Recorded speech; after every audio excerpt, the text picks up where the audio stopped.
And Okay, you didn't tell me I needed, like, tissues I with know, me I for know, this, like, but you conversation. can imagine if you had just lost your child, just imagine after your father's death and you're sitting here looking at this woman right in the face who had lost her whole family was wiped out, was murdered, and she is sitting there with joy on her face because when you're in that Yeah, depth of depression, when you're in the pit, you don't think you're ever gonna smile again. You think, "How in the world I'm never gonna be able to have joy in my life." And here she was, just dripping with joy, talking about her new family, that's and so I cool. go, "What the heck?"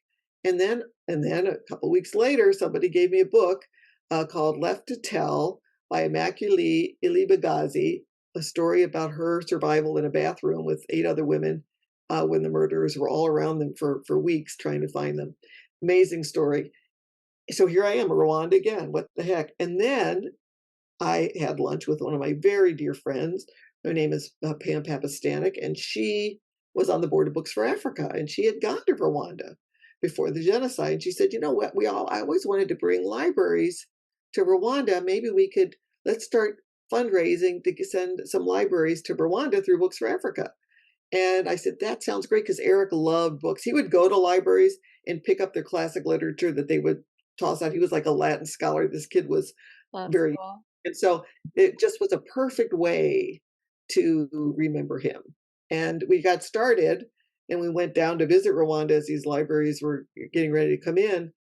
And I just fell in love with the people. When they found out I had lost a son, and the reason I was bringing these libraries was because I had lost my son, they just surrounded me with so much love. I can't even tell you the love that these people had who had lost so much. I mean, who had been through a tragedy none of us could even imagine, and yet they were loving me. They were hugging me. They brought me into their circle, and it really was a moment that again helped me in that healing journey to realize I'm not alone. Because when you go through these things, you kind of feel like you're alone. You know in your head other people have suffered through this too, but you feel very much alone. And when you can be with people who have been through, I'm really a supporter of groups, that have been through the same things. When you've been with people that have been through similar things and they hug you and accept you, there is just a wonderful accelerator to your healing when you can be among people that have suffered through the same thing.